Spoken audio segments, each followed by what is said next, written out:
આતુરતાથી રાહ જોઈને બેઠું હતું એ આજનો દિવસ, પરિણામનો દિવસ. ચૂંટણી પરિણામો છે તે આવી ચૂક્યા છે. સમગ્ર ચિત્ર છે રાજકીય તે સ્પષ્ટ થઈ ગયું છે. અને એમાં પણ સૌથી વધારે ગુજરાતમાં જો ચર્ચા હોય તો બે ત્રણ એવી બેઠક હતી જેની સૌથી વધારે ચર્ચા હતી. અને આ બેઠક એટલે બનાસકાંઠા, ભરૂચ અને પાટણ. ત્યાં પણ ચિત્ર સ્પષ્ટ થઈ ચૂક્યું છે. અત્યારે 5 વાગ્યા છે અને 5 વાગ્યા સુધીમાં તમામ પરિણામો છે તે આવી ગયા છે. આપણી સાથે ચર્ચામાં જોડાયા છે ભરતદાન, તેની સાથે વાત કરીશું. ભરતદાન, ગુજરાતના પરિણામો આવી ચૂક્યા છે. ગુજરાતની 26 બેઠકોમાંથી ભાજપની જે હેટ્રિક છે તે કોંગ્રેસે આ વખતે અટકાવી છે અને આશાનું કિરણ ગેનીબેન ઠાકોર છે તે સાબિત થયા છે. શું કહેશો?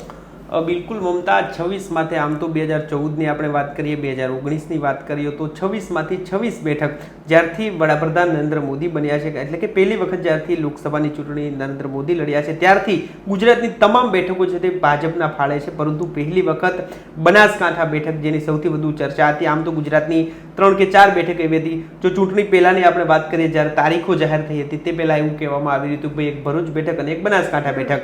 બાદમાં થોડા સમીકરણો બદલાયા, ત્યારબાદ જામનગર બેઠકની પણ ચર્ચા થતી હતી, ક્યાંક ને ક્યાંક જુનાગઢ બેઠકની ચર્ચા હતી અને રાજકોટ બેઠકની ચર્ચા હતી. પરંતુ આ તમામની વચ્ચે એકમાત્ર બનાસકાંઠા બેઠક એવી છે કે જે 26 માંથી એકમાત્ર ગેનીબેન ઠાકોર કોંગ્રેસના ઉમેદવાર એવા છે કે જે 10 વર્ષ બાદ પહેલી વખત, એટલે કે એક દાયકા બાદ પહેલી વખત આ બેઠક પરથી જીત્યા છે. પરંતુ જો વિગતવાર વાત કરવામાં આવે તો ગાંધીનગર બેઠકની આપણે વાત કરીએ તો અહીંથી ગૃહમંત્રી અમિત શાહ છે તે જંગી લીડથી, એટલે કે 7 થી 7.5 લાખ મતોથી અહીં જીત્યા છે. ત્યારબાદ બનાસકાંઠા બેઠક કે જે ગેનીબેન ઠાકોર છે જે વાવના ધારાસભ્ય છે અને પહેલી વખત લોકસભાની ચૂંટણી લડ્યા હતા અને તે જીત્યા છે. એટલે ગેનીબેન ઠાકોર છે તે 20,000 જેવા મતોથી જીત્યા છે. ત્યારબાદ કચ્છ બેઠક પરથી વિનોદ ચાવડા છે તેને ફરી વખત અહીં રિપીટ કરવામાં આવ્યા હતા. વિનોદ ચાવડા છે તે જીત્યા છે. છોટાઉદેપુરની આપણે વાત કરીએ તો અહીંથી જશુ રાઠવા છે તે જીત્યા છે. અમરેલી બેઠક પરથી છેલ્લી 3 ટર્મથી અહીં નારાયણ કાછડિયાથી ચૂંટણી લડી રહ્યા હતા અને જીતતા આવતા હતા. તેની વચ્ચે દિલીપ સંઘાણી દ્વારા પણ અહીંથી ટિકિટ માંગવામાં આવી હતી, એમના ભાઈ દ્વારા પણ માંગવામાં આવી હતી. ઘણા એવા નેતાઓ હતો તેના દ્વારા ટિકિટ માંગવામાં આવી હતી. ક્યાંક ને ક્યાંક અમરેલી બેઠકમાં અસંતોષ પણ જોવા મળી રહ્યો હતો. આ તમામની વચ્ચે અહીંથી ભરત સુતરિયા છે તે જેની ઠુંબરની સામે જીતી ગયા છે. સાબરકાંઠા બેઠકની આપણે વાત કરીએ તો આ બેઠક પણ ભારે ચર્ચાનું કેન્દ્ર એટલા માટે રહી હતી કારણ કે અહીંથી ભાજપના ઉમેદવાર છે બદલવામાં આવ્યા હતા અને ત્યારબાદ ક્યાંક ને ક્યાંક ભારે અસંતોષ છે તે જોવા મળી રહ્યો હતો. તેની વચ્ચે સાબરકાંઠા બેઠક પર પણ ભાજપના શોભાબેન બારૈયા છે તે જીતી ચૂક્યા છે. ખેડા બેઠકની વાત કરીએ તો આ બેઠક પરથી પણ દેવુસિંહ ચૌહાણને અહીં રિપીટ કરવામાં આવ્યા હતા અને દેવુસિંહ ચૌહાણ છે તે આ વખતે પણ ફરી એક વખત જીતી ગયા છે. વલસાડ બેઠકની વાત કરવામાં આવે તો અહીંથી ધવલ પટેલ એ પણ અહીં જીતી ગયા છે, જ્યારે દાહોદ બેઠક પરથી જસવંતસિંહ ભાભોર છે તે જીતી ગયા છે. હવે આપણે વાત કરવી છે પૂનમબેનની. જામનગર બેઠક, આમ તો ક્ષત્રિય સમાજનો જે વિવાદ સર્જાયો હતો તેમનું એપિસેન્ટર રાજકોટ હતું, પરંતુ આની સૌથી વધુ અસર કદાચ જામનગર બેઠક ઉપર હતી કારણ કે જામનગરમાં સૌથી વધુ ક્ષત્રિય મતદારો હતા અને ક્યાંક ને ક્યાંક કહેવામાં આવી રહ્યું હતું કે ભાઈ પૂનમબેન માડમને આ ક્ષત્રિય વિવાદની ભારે અસર થશે. બીજી તરફ લેવા પાટીદાર સમાજમાંથી કોંગ્રેસે જેપી મારવિયાને ઉતાર્યા હતા અને ક્યાંક ને ક્યાંક નરેશ પટેલનું વલણ છે. જ્યારે જેપી મારવિયાનું ઉમેદવાર તરીકે નામ જાહેર થયું ત્યારે નરેશ પટેલે કીધું હતું કે ભાઈ લેવા પાટીદાર સમાજને કોઈ ટિકિટ આપે તો હું આવકારું છું. એટલે ક્યાંક ને ક્યાંક એવું કહેવામાં આવી રહ્યું હતું કે ભાઈ લેવા પટેલ સમાજનું વલણ છે તે કદાચ પોતાના સમાજ તરફી અને જેપી મારવિયા તરફી રહેશે. પરંતુ જે પરિણામો આવ્યા છે તેના પરથી સ્પષ્ટ રીતે દેખાઈ આવે છે કે ભાઈ પાટીદાર સમાજ હોય કે ક્ષત્રિય સમાજ હોય, કદાચ પૂનમબેનની લીડમાં ઘટાડો થયો છે પણ પૂનમબેન છે પણ અહીંથી જીતી ચૂક્યા છે. વાત કરીએ જુનાગઢ બેઠકની તો અહીંથી રાજેશ ચુડાસમા છે સતત 3જી વખત ચૂંટાયા છે. જુનાગઢ બેઠક પર એકમાત્ર અમરેલી અને જુનાગઢ બેઠક એવી હતી કે ભાજપ અહીં મોડે સૌથી છેલ્લે બંને ઉમેદવાર જાહેર કરવામાં આવ્યા હતા અને એવું પણ નિશ્ચિત માનવામાં આવતું હતું કે ભાઈ રાજેશ ચુડાસમાને ટિકિટ નહીં મળે, પરંતુ રાજેશ ચુડાસમાને ટિકિટ પણ મળી અને જીત્યા પણ ખરા.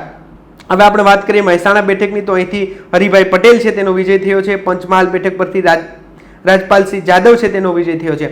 સાથે આપણે વાત કરીએ હવે રાજકોટ બેઠકની તો આ બેઠક હતી તે વિવાદનું કારણ બની હતી. પરસોત્તમ રૂપાલાની જે ટિપ્પણી તેને લઈને આખા ગુજરાતમાં જે વિવાદનો વંટોળ છે તે સર્જાયો હતો, પરંતુ કદાચ આ વિવાદની આગે પરસોત્તમ રૂપાલાને નથી જજાડ્યા, પરંતુ આસપાસની કેટલીક એવી બેઠકો છે કે જ્યાં ક્ષત્રિય સમાજના સૌથી વધુ મતો છે તે મતો છે તે કદાચ કોંગ્રેસને મળ્યા છે અને તેના કારણે જ ઘણી એવી બેઠકો છે કે જ્યાં લીડ છે તેમાં ખાસો ઘટાડો થયો છે. એટલે પરસોત્તમ રૂપાલા છે 22 વર્ષ બાદ એવું કહેવામાં આવી રહ્યું હતું કે ભાઈ પરેશ ધાનાણી અને પરસોત્તમ રૂપાલા પરેશ ધાનાણીએ 22 વર્ષ પહેલા અમરેલી બેઠક પરથી પરસોત્તમ રૂપાલાને હરાવ્યા હતા અને એવું કહેવામાં આવી રહ્યું હતું કે ફરી એક વખત કદાચ એવું થશે, પરંતુ અહીં પરેશ ધાનાણી છે તેની કારમી હાર થઈ છે, જરા પણ ટક્કર નથી આપી શક્યા. એટલું પણ એટલા માટે કહી શકાય કારણ કે પરસોત્તમ રૂપાલાની લીડ છે તે જંગી છે, એટલે પરસોત્તમ રૂપાલાનો રાજકોટ બેઠક પરથી વિજય થયો છે. અમદાવાદ પશ્ચિમ બેઠકની આપણે વાત કરીએ તો અહીંથી દિનેશ મકવાણા છે તેનો વિજય થયો છે. આપણે વાત કરીએ ભરૂચ બેઠકની તો ભરૂચ બેઠક પરથી મનસુખ વસાવાનો ગઢ છે તે યથાવત રહ્યો છે, ભાજપનો ગઢ છે તે યથાવત રહ્યો છે. શરૂઆતમાં એવું કહેવામાં આવી રહ્યું હતું કે ભાઈ ચૈતર વસાવા છે તેની સામે મનસુખ વસાવાએ જીતવું મુશ્કેલ છે, પરંતુ મનસુખ વસાવાના અનુભવો અને રાજકીય કારકિર્દી છે તેની ઘણી લાંબી છે અને ક્યાંક ને ક્યાંક ડેડિયાપાડા વિસ્તાર હોય કે 1-2 બેઠક 7 વિધાનસભામાંથી એવી હતી કદાચ ચૈતર વસાવાનું ત્યાં જોર હશે, પરંતુ અહીંથી ચૈતર વસાવા છે તેની હાર થઈ છે. વાત કરીએ આપણે વડોદરા બેઠકની તો અહીંથી ભાજપ દ્વારા પહેલા જે ચાલુ સાંસદ હતા તેમને ઉતારવામાં આવ્યા હતા અને જે ઉમેદવાર બાદમાં બદલવામાં આવ્યા હતા અને હેમાંગ જોશીને ટિકિટ આપવામાં આવી હતી. તો આ બેઠક પરથી પણ ભાજપના ઉમેદવારનો વિજય થયો છે. સુરત બેઠકની વાત કરીએ તો અહીંથી મુકેશ દલાલનો વિજય થયો છે. પોરબંદર બેઠકની વાત કરીએ તો મનસુખ માંડવિયા જે આરોગ્ય મંત્રી છે અને મનસુખ માંડવિયાને કદાચ શરૂઆતમાં એવું કહેવામાં આવી રહ્યું હતું કે ભાઈ ભાવનગરના છે પોરબંદર બેઠકથી ઉતારવામાં આવ્યા છે, પરંતુ કોઈ આયાતી ઉમેદવાર છે તેવું શરૂઆતમાં કહેવામાં આવી રહ્યું હતું, પરંતુ ક્યાંક ને ક્યાંક તેની સામે કોંગ્રેસના જે લલિત વસોયા હતા કદાચ તેમને ટક્કર નથી આપી શક્યા અને એટલા માટે તે મનસુખ માંડવિયા છે તે પણ જંગી લીડથી જીત્યા છે. નવસારી બેઠક પરથી પણ CR પાટીલ વધુ એક વખત જંગી લીડથી જીત્યા છે. પાટણ બેઠકથી ભરતસિંહ ડાભીનો છે તે વિજય થયો છે. એટલે કુલ મળીને 26 માંથી 25 બેઠક છે તે ભાજપના ફાળે ગઈ છે. એકમાત્ર બનાસકાંઠા બેઠક એવી છે કે જે ગેનીબેન ઠાકોર છે તે ક્યાંક ને ક્યાંક ભાજપ સામે લડવામાં સક્ષમ સાબિત થયા છે, ક્યાંક ને ક્યાંક રેખાબેન ચૌધરી સામે ટક્કર આપવામાં પણ સક્ષમ સાબિત થયા છે. અને ગેનીબેન ઠાકોરે જે સૂત્ર આપ્યું હતું કે બનાસની બેન ગેનીબેન, કદાચ એ વિશ્વાસ છે, મામેરો આપવાની પણ ગેનીબેને વાત કરી હતી કે કદાચ વિશ્વાસ ઉપર લોકોનો પ્રેમ છે તે ન માત્ર ઠાકોર સમાજ પરંતુ તમામ સમાજનો પ્રેમ મળ્યો હોય ત્યારે જ કદાચ આ લોકસભા બેઠક જીતવી શક્ય બનતી હોય છે. મમતા, ભાજપના ગઢમાં કહી શકાય કે ગેનીબેન ઠાકોરે ગાબડું પાડ્યું છે, તો એવું કહી શકાય કે CR પાટીલે પણ એવું કહ્યું છે કે અમે ઉમેદવાર ન બદલ્યા એનું આ પરિણામ છે. બિલકુલ, વડોદરા બેઠક પરથી ઉમેદવાર બદલવામાં આવ્યા, ત્યારબાદ સાબરકાંઠા બેઠક પરથી બદલવામાં આવ્યા. આ બે ઉમેદવાર બદલ્યા બાદ એવી ઘણી બેઠકો હતી કે જ્યાં ઉમેદવાર બદલવાની માંગ કરવામાં આવી હતી. તેમાંની એક બેઠક બનાસકાંઠા બેઠક પણ હતી.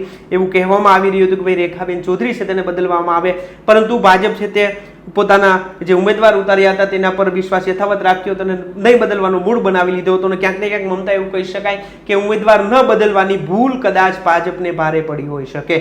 આ તો વાત થઈ ગુજરાતની, પરંતુ આપણે દેશના ચૂંટણી પરિણામ પર કૃપાલસિંહ નજર કરીએ તો જે રીતે અંદાજ હતો એ પ્રમાણે બિલકુલ વિપરીત પરિણામો છે તે જોવા મળી રહ્યા છે. કૃપાલસિંહ જી, ખાસ કરીને વાત કરવામાં આવે તો આ લોકશાહીનો સૌથી મોટો પર્વ છે એમ કહેવાય છે, કારણ કે આ લોકસભાની ચૂંટણી છે અને લોકસભાની ચૂંટણી ખાસ કરીને દેશની સરકાર માટે થતી હોય છે. અને આ વખતના જે પરિણામો આવ્યા છે ખૂબ ચોંકાવનારા આવ્યા છે. ખાસ કરીને આ વખતના પરિણામોની જો વાત કરવામાં આવે તો આ વખતના પરિણામો છે મિશ્ર પ્રકારના કહી શકાય પ્રકારના પરિણામ આવ્યા છે. કોઈ પણ પાર્ટી જે છે પોતાની રીતે જે છે બહુમતી સુધી, સ્પષ્ટ બહુમતી સુધી જે છે પહોંચી નથી શકી. એટલા માટે કહી શકાય કે જે આંકડાઓ આવ્યા છે તે મિશ્ર પાર્ટીઓના જે છે તે પ્રકારના આંકડાઓ આવ્યા છે. અને જો વાત કરવામાં આવે તો એનડીએ જે છે તે 294 બેઠક જે છે મેળવી ચૂક્યું છે. એટલે કે ભાજપ જે છે, ભાજપનું ગઠબંધન જે છે એનડીએ નેશનલ ડેમોક્રેટિક અલાયન્સ જે છે 294 બેઠક છે. ત્યારબાદ જો ઇન્ડિયા ગઠબંધનની વાત કરવામાં આવે તો 203 બેઠક છે અને તૃણમૂલ કોંગ્રેસ જે છે તે 29 બેઠક અને અન્ય જે છે તે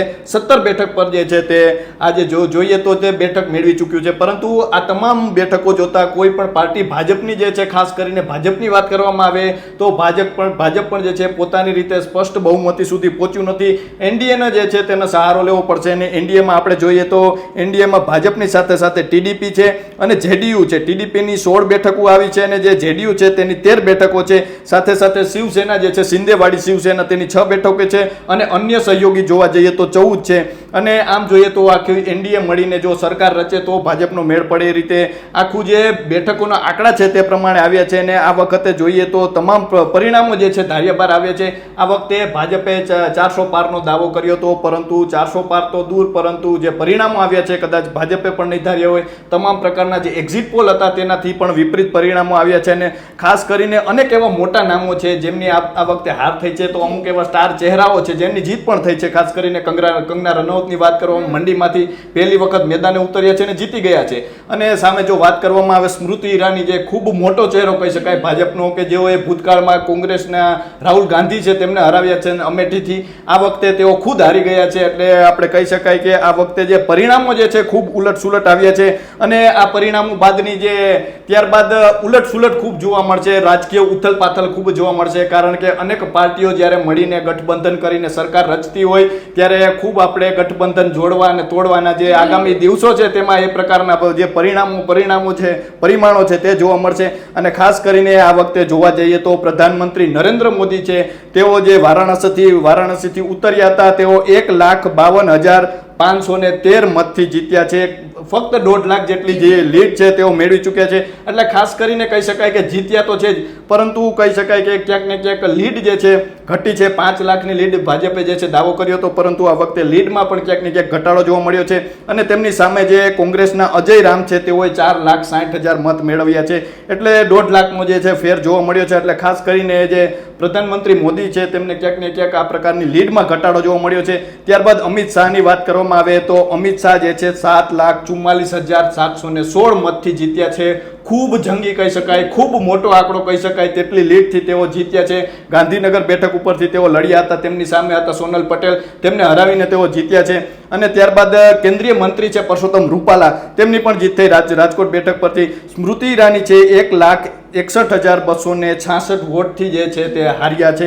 એટલે કહી શકાય કે ખૂબ મોટી વાત કહી શકાય. ભાજપે જ્યારે કોંગ્રેસનું અમેઠી બેઠક છે કોંગ્રેસનો ગઢ મનાતો હતો અને ત્યારે તેમને રાહુલ ગાંધીની સામે સ્મૃતિ ઈરાનીને ઉતાર્યા. સ્મૃતિ ઈરાની જીતીને આવ્યા હતા, પરંતુ આ વખતે જે છે પરિણામો સાવ બદલાઈ ચૂક્યા છે. મનસુખ માંડવિયા છે કેન્દ્રીય મંત્રી છે, તેઓ 3,80,000 મતથી જે છે જીત્યા છે. અને CR પાટીલની વાત કરવામાં આવે તો CR પાટીલ પણ 7,68,799 મતોથી જીત્યા છે. ખાસ કરીને વાત કરવામાં આવે તો જો CR પાટીલ પણ છે તેને પણ આ વખતે કદાચ કેન્દ્રમાં કોઈ સ્થાન મળે તે પ્રકારની, કેન્દ્રના સંગઠનમાં સ્થાન મળે તે પ્રકારની ચર્ચાઓ અગાઉ થઈ રહી હતી. અને ઉપરથી આ પ્રકારનું જે જંગી લીડ આવી છે, ખાસ કરીને કહી શકાય કે તેમનું કદ જે છે ભાજપ દ્વારા વધારવામાં આવે. ત્યારબાદ વાત કરવામાં આવે તો ઇન્ડિયા ગઠબંધનમાં કોંગ્રેસના રાહુલ ગાંધી છે તેમને 3,64,422 મતથી જીત મળી છે. એટલા માટે ખૂબ મોટી વાત કહી શકાય. રાહુલ ગાંધી જે છે વાયનાડ પરથી પણ ઊભા રહ્યા હતા અને 2 બેઠકો પરથી ઊભા રહ્યા. વાયનાડથી તેમને જે છે 3,64,000ની જે લીડ છે તે મળી છે. નીતિન ગડકરી છે ભાજપના છે, તેમને 1,34,000 મતથી જે છે તેઓ જીત્યા છે. ગેનીબેન ઠાકોર જે છે ગુજરાતમાંથી આવ્યા છે, તે પણ જે છે ખૂબ મોટો ચહેરો કહી શકાય, કારણ કે જે આટલી બધી બહુમતી વચ્ચે તેઓ જીતીને આવ્યા છે. અખિલેશ યાદવ છે, સપા સમાજવાદી પાર્ટી છે, યુપીમાંથી છે, તેઓ 1,69,000 મતોથી જીત્યા છે. કંગના રનૌત છે ભાજપમાંથી હતા, તેઓ પણ જે છે 74,000 મતથી જીત્યા છે, પરંતુ ખૂબ પહેલી વાર ઉતર્યા હતા અને જે આ પ્રકારની લીડ આવી ખૂબ સારી વાત કહી શકાય તેમના માટે. રાજનાથસિંહ છે, રાજનાથસિંહ જે છે 74,000 મતથી જીત્યા છે. ખૂબ મોટો ચહેરો કહી શકાય તેમના માટે પણ, જેમ પ્રધાનમંત્રી મોદીની જેમ કહી શકાય કે લીડમાં થોડો ઘટાડો જોવા મળ્યો છે. ત્યારબાદ આપણે જોઈએ તો પૂનમબેન માડમ છે, જંગી લીડથી જીત્યા છે, 2,37,000 મતથી જીત્યા છે. રાજ બબ્બર છે, તેમનું પણ ખૂબ મોટું નામ છે, તેઓ પણ જે છે 77,594 વોટથી પાછળ રહ્યા છે. ખાસ કરીને ભાજપનો જે તેઓ કોંગ્રેસમાંથી ઊભા હતા અને તેમની સામે રાવ ઇન્દ્રજીતસિંહ છે તે આગળ વધ્યા છે. એટલે કે રાજ બબ્બર જે છે કોંગ્રેસમાં ખૂબ મોટું નામ કહી શકાય એ પ્રકારનો ચહેરો છે અને તેઓ પાછળ રહ્યા છે. ડોક્ટર શશી થરૂર પણ ખૂબ મોટો ચહેરો છે, 16,000 મતથી ફક્ત જે છે તે આગળ છે, કોંગ્રેસમાં છે તેઓ. અને મેનકા ગાંધી ભાજપનો જે મુખ્ય ચહેરો કહી શકાય તે પણ જે છે 43,000 મતથી પાછળ છે. એટલે ખૂબ મોટા નામો છે જે તેમાં આપણે જોયું જે પ્રકારે ઉલટફેર જોવા મળી. અને આ વખતના સમીકરણો જે છે કદાચ કોઈ ધાર્યું પણ નહીં હોય એ પ્રકારના સમીકરણો કદાચ હવે રચાવશે. અત્યાર સુધી ચૂંટણીની આપણે ચર્ચા કરી, ચૂંટણીના આંકડાઓ આવી ગયા, પણ આંકડા બાદની જે ચૂંટણી હવે જે રાજનીતિ શરૂ થશે એ સાવ અલગ પ્રકારની હશે. કારણ કે આ વખતે કોઈ પણ પાર્ટી જે છે તે સ્પષ્ટ બહુમતી સુધી પહોંચી નથી અને એટલા માટે અનેક નાની મોટી પાર્ટીઓ જે છે તેના સહારાથી કોઈ પણ પાર્ટી બનશે અને એ પાર્ટી બનશે ત્યારે અનેક સમીકરણો જોવા મળશે, અનેક પરિણામો બાદ એ પરિમાણો જે છે નક્કી થશે અને જે અનેક ઉલટ રાજકીય ઉથલ પાથલ જે છે સતત જોવા મળે તો પણ નવાઈ નહીં. જે બિલકુલ ભરતદાન, આપની પાસેથી જાણવા માંગીશ કે જે વિધાનસભા પેટા ચૂંટણીના પણ પરિણામો આવ્યા છે તો તેના વિશે શું કહેશો? બિલકુલ મમતા, આમ તો શરૂઆતમાં આપણે જોઈએ તો ભૂતકાળમાં એવું હતું કે એક પક્ષ છોડીને બીજા પક્ષમાં આવો તો નેતાઓ બહાર નીકળતા પણ શરમાતા, આવી સ્થિતિ હતી, ક્યાંક ને ક્યાંક સંકોચ હતો. પરંતુ હવે સ્થિતિ બદલાય છે, પક્ષ છોડીને આવે તો પણ લોકો હારતોરા કરતા હોય છે, સ્વાગત કરતા હોય છે. અને એવું શરૂઆતમાં કહેવામાં આવી રહ્યું હતું કે ભાઈ કોંગ્રેસ છોડીને ભાજપમાં આવેલા છે તો ક્યાંક ને ક્યાંક ભાજપનો પણ અસંતોષ હતો, કારણ કે વર્ષોથી જે પક્ષમાં સેવા કરતા હોય, કાર્યકર્તાની શરૂઆતથી લઈને વર્ષો સુધી જેને સેવા કરી હોય તેમને ટિકિટ ન મળે અને કોઈ પક્ષ છોડીને આવે સીધી તેમને ટિકિટ દેવામાં આવે તો ક્યાંક ને ક્યાંક ભાજપમાં પણ અસંતોષ જોવા મળી રહ્યો હતો. પરંતુ આ પરિણામો છે તેના પર અસર એટલા માટે જોવા નથી મળી કારણ કે ગુજરાતની વિધાનસભાની પેટા ચૂંટણી 5 બેઠકો પર હતી અને આ 5 બેઠક છે તે કોંગ્રેસમાંથી ભાજપમાં ભળેલા, કોંગ્રેસમાંથી ભાજપમાં આવેલા 5 ઉમેદવાર છે તેનો વિજય થયો છે. સૌથી પહેલા આપણે પોરબંદર બેઠકની વાત કરીએ તો કોંગ્રેસના દિગ્ગજ નેતા, એક સમયના કહી શકાય 3 દાયકાઓ સુધી જેને કોંગ્રેસમાં કામ કર્યું છે એવા અર્જુન મોઢવાડિયાએ જ્યારથી કોંગ્રેસ છોડ્યું ત્યારથી નિશ્ચિત માનવામાં આવતું હતું કે તેમને ભાઈ પોરબંદર બેઠક પરથી લડાવવામાં આવશે. ન માત્ર પછી અર્જુન મોઢવાડિયા, તમામ ઉમેદવાર છે કોંગ્રેસના ભાજપમાં આવેલા 5 ઉમેદવાર હતા તો આ બેઠક પરથી અર્જુન મોઢવાડિયા છે તેનો જંગી લીડથી વિજય થયો છે. અને હવે એવું પણ માનવામાં આવી રહ્યું છે કે ભાઈ મંત્રીમંડળ છે તેનું વિસ્તરણ થશે ને એમાં ક્યાંક ને ક્યાંક અર્જુન મોઢવાડિયાનો પણ કૃપાલસિંહ સમાવેશ કરવામાં આવે તેવું કહેવામાં આવી રહ્યું છે. એટલે આ બેઠક પરથી અર્જુન મોઢવાડિયા સામે રાજુ ઓડેદરા છે તેની હાર થઈ છે. વાત આપણે કરીએ માણાવદર બેઠકની તો આ બેઠક એવી મમતા કે ક્યાંક ને ક્યાંક જવાહર ચાવડા છે તે અંદર ખાને ક્યાંક ને ક્યાંક ભાજપની સામે હોય તેવા દ્રશ્યો છે તે જોવા મળ્યા હતા અને ચૂંટણી બાદ પણ ભાજપના ઉમેદવાર અરવિંદ લાડાણીએ કહ્યું હતું કે ક્યાંક ને ક્યાંક મારા લોકો જ મારી સામે હતા. એટલે ક્યાંક ને ક્યાંક ખુદ અરવિંદ લાડાણીને પણ વિશ્વાસ નહોતો કે પોતે જીતી જશે, પરંતુ જે લોકસભાનો જે આખો માહોલ હતો તેને કારણે કદાચ તેની સાથોસાથ અરવિંદ લાડાણી છે તે પણ જીતી ચૂક્યા છે અને કોંગ્રેસમાંથી ભાજપમાં આવેલા અરવિંદ લાડાણી સામે હરિભાઈ કણસાગરા છે તેની હાર થઈ છે. વાત આપણે મહેસાણાના વિજાપુર બેઠકની વાત કરીએ તો અહીંથી સીજે ચાવડા છે તેની જીત થઈ છે. સીજે ચાવડા છે તે પણ કોંગ્રેસ છોડીને ભાજપમાં જોડાયા હતા. વાત આપણે વડોદરાની વાઘોડિયા બેઠકની વાત કરીએ તો અહીંથી ભાજપના ધર્મેન્દ્રસિંહ વાઘેલા છે તેની જીત થઈ છે અને કોંગ્રેસના કનુ ગોહિલ છે તેને હારનો સ્વાદ ચાખવો પડ્યો છે. આપણે એક ખંભાત બેઠક પણ એમાં જ આવે છે. 5 બેઠકોમાંની એક બેઠક ખંભાત બેઠક કે જ્યાંથી ચિરાગ ચાવડા છે તે કોંગ્રેસ છોડીને ભાજપમાં આવ્યા હતા અને ભાજપમાંથી તેઓ લડ્યા હતા. આ બેઠક પરથી પણ ચિરાગ ચાવડાનો વિજય થયો છે ને તેની સામે કોંગ્રેસના મહેન્દ્રસિંહ પરમારની છે તે હાર થઈ છે. એટલે સીધી રીતે જોવા જઈએ તો એક સમય એવું કહેવાતું કે ભાઈ પક્ષ પલટો કરવામાં આવે તો ક્યાંક ને ક્યાંક લોકો છે તેને નથી સ્વીકારતા, પરંતુ હવે લોકોનો પણ મતદારોનો પણ મૂડ બદલાયો એટલું સ્પષ્ટ રીતે કહી શકાય, કારણ કે 5માંથી એક પણ બેઠક ભાજપે ગુમાવી નથી અને 5 બેઠક એવી હતી કે ભાજપ પાસે નહોતી. એટલે ભાજપનું જે બળ હતું વિધાનસભામાં તેમાં હવે 5નો વધારો થયો છે. મમતા જી બિલકુલ. હવે કૃપાલસિંહ હું એ જાણવા માંગીશ કે જે રીતે આપણે વાત કરી કે ચૂંટણીના પરિણામો બાદ રાજકીય ગતિવિધિ છે તે તેજ થશે, હલચલ થશે, ગઠબંધન છે તે પણ થશે. આ બધાની વચ્ચે કૃપાલસિંહ એક નિવેદન એવું હતું સંજય રાવતનું કે ભાજપ સરકાર હાથ પગ જોડશે ત્યારે છે તે ખુરશી પર બેસી શકશે. એના વિશે શું કહેશો?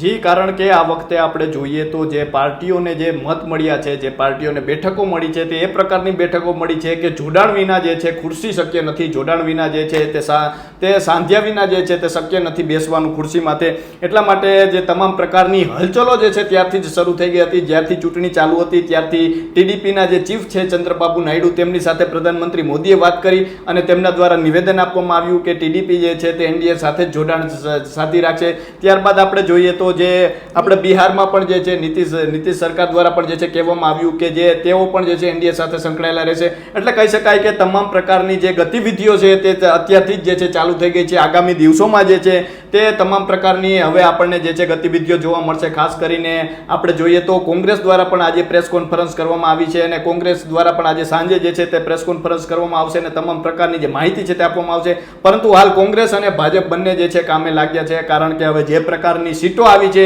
કોઈ પણ એક હથું શાસન જે છે તે દેશ પર રાજ નહીં કરી શકે તે પ્રકારની જે છે સીટો આવી છે. તમામ લોકો જે છે કોઈને કોઈ સાથે જોડાણ સાધવું પડશે. કોઈ નાની પાર્ટીઓ છે, આપણે ખાસ કરીને નાની પાર્ટીઓ કહી છે, તેની સાથે જોડાણ સાધવું પડશે અને તમામ પ્રકારના પક્ષો જે છે એક સાથે કદાચ એ પક્ષો જોડાણ કરશે અને ત્યારબાદ જ જે છે દેશની સીટ પર બેસી શકશે અને રાજ કરી શકશે. એટલે આમ જોઈએ તો આ વખતે જે રાજકીય ઉથલ પાથલ જે છે ખૂબ જોવા મળવાની છે. આગામી સમયમાં જે છે ઘણા એવા બધા ઉથલ પાથલ જોવા મળશે. કદાચ આપણે ધાર્યું નહીં તે પ્રકારનું, કારણ કે પરિણામ જે છે કદાચ કોઈએ નહીં ધાર્યું તે પ્રકારનું પરિણામ આવ્યું છે. ખાસ કરીને આપણે જોઈએ તો જે એક્ઝિટ પોલ આવ્યા હતા તેમાં પણ આ પ્રકારના પરિણામનું જે અનુમાન છે તે ક્યાંય પણ આપણને જોવા નથી મળ્યું. ખાસ કરીને ભાજપને લઈને જોઈએ તો ભાજપની જે ક્લીન સ્વીપ છે તે દેખાતી હતી, પરંતુ હાલ જે પરિણામ છે તેમાં તે પ્રકારનું જે ક્લીન સ્વીપ છે ક્યાંય ને ક્યાંય દેખાતી નથી. એટલે એક રીતે કહી શકાય કે આગામી સમયમાં જે છે રાજકીય ઉથલ પાથલો ખૂબ જોવા મળવાની છે અને અત્યારે આપણે જોઈએ જે આપણે મુખ્ય બેઠકોની વાત કરી ત્યાં પણ જે છે અનેક મોટા ચહેરાઓ જે છે તેમની હાર જોવા મળીને આ વખતે રાજસ્થાનમાં જોઈએ ત્યાં ભાજપને જે છે ખૂબ મોટું નુકસાન થયું છે. ખાસ કરીને જોવા જઈએ તો રાજસ્થાનની 25માંથી 11 જેટલી સીટ પર અત્યારે જોઈએ તો કોંગ્રેસ જે છે બાજી મારી છે. કદાચ કોઈ ધાર્યું પણ નહીં હોય. ભાજપે ખુદ ભાજપના ગૃહમંત્રી અમિત શાહ છે તેમના દ્વારા સ્વીકાર કરવામાં આવ્યો હતો કે 4 થી 5 બેઠકનું કદાચ નુકસાન થઈ શકશે, પરંતુ આપણે જે રીતે જોયું કે આટલી બેઠકો પર અત્યારે આપણે કોંગ્રેસ જે છે અત્યારે બાજી મારી છે ને બાડમેર છે ત્યાં પણ ખૂબ રવિન્દ્રસિંહ ભાટીનું ખૂબ માનવામાં આવતું હતું, પરંતુ તેમને પણ ત્યાં હાર થઈ છે અને ત્યાં ભાજપની પણ હાર થઈ છે અને કોંગ્રેસ ત્યાં જીત્યું છે. એટલે ખાસ કરીને કહી શકાય કે અનેક બેઠકોમાં ધાર્યા મુજબ બહારના પરિણામ આવ્યા છે. ત્યારબાદ આપણે જોઈએ યુપીમાં, ખાસ કરીને યુપીને કદાચ કોઈ ગણ્યું પણ નહીં હોય ત્યાં તે પ્રકારના પરિણામો જે આવી રહ્યા છે. ભાજપ માટે પણ સૌથી મોટો આંચકો જે છે યુપીમાંથી આવ્યો છે. અત્યારે જોઈએ તો યુપીમાં જે છે સમાજવાદી પાર્ટી છે તેને અનેક બેઠકો મળી છે અને કોંગ્રેસને પણ જે છે બેઠકો મળી છે. એટલા માટે કહી શકાય કે ઇન્ડિયા ગઠબંધન હેઠળ યુપીમાંથી જે છે ભાજપ માટે સૌથી ખરાબ કહી શકાય તે પ્રકારના સમાચાર આવ્યા છે. મહારાષ્ટ્રમાં જે છે ખૂબ ભાજપને મોટો ફટકો લાગ્યો છે અને આપણે જોઈએ પશ્ચિમ બંગાળમાં તૃણમૂલ કોંગ્રેસને અનેક ધાર્યાથી બહાર પણ તૃણમૂલ કોંગ્રેસને બેઠકો મળી છે. એટલે આ 4 રાજ્યો છે ત્યાંથી ભાજપને મોટું નુકસાન છે. બિહારમાં જોઈએ તો બિહારમાં પણ જે છે ભાજપને નુકસાન ગયું છે અને ગુજરાતમાં પણ એક સીટનું નુકસાન ગયું છે. એટલે જે આપણે જોઈએ તો દક્ષિણ ગુજરાતમાં ભાજપે ખાતું ખોલ્યું છે, પરંતુ જે ઉત્તર ગુજરાત છે જે ગઢ છે ભાજપનો ત્યાં ક્યાંક ને ક્યાંક ભાજપને નુકસાન જોવા મળ્યું અને એટલા માટે હવે જે આખા દેશની રાજનીતિ છે તેમાં ગરમા ગરમીનો માહોલ જોવા મળી રહ્યો છે કે કારણ કે ચારે બાજુ જે છે મિશ્ર પ્રતિભાવ જે કહી શકાય એ પ્રકારની પાર્ટીઓ છે, એ પ્રકારનો જે આંકડાઓ છે તે સામે આવે છે. એટલે આગામી દિવસોમાં અનેક ઉથલપાથલો જોવા મળશે. જે બિલકુલ આ દેશના રાજકારણની વાત થઈ. વરદાન, હવે એ જાણવું છે કે ક્ષત્રિય આંદોલનનો ગુજરાતમાં આ વખતે મુદ્દો હતો અને તેના કારણે લાગી રહ્યું હતું કે ન માત્ર રાજકોટ પરંતુ જામનગર, કચ્છ, સુરેન્દ્રનગર સહિતની જે બેઠકો છે ત્યાં અસર થવાની શક્યતા હતી, પરંતુ લીડમાં થોડો ઘણો જે રીતે આપે પરિણામ પર જોયું તો લીડમાં થોડો ઘણો ચેન્જ જોવા મળ્યો છે, બાકી પરિણામો પર કોઈ અસર નથી જોવા મળી. બિલકુલ મમતા, આમ તો પરસોત્તમ રૂપાલાના એક નિવેદનના કારણે આખા પક્ષને છે તે કદાચ આ હાર તો નથી સ્વીકારવી પડી, પરંતુ લીડ છે તે ક્યાંક ને ક્યાંક જતી કરવી એટલા માટે પડી છે કારણ કે ક્ષત્રિય સમાજે શરૂઆતથી મન બનાવી લીધું હતું ને તેમની માંગ માત્ર એક જ હતી કે ભાઈ પરસોત્તમ રૂપાલા છે તેને અહીંથી હટાવવામાં આવે.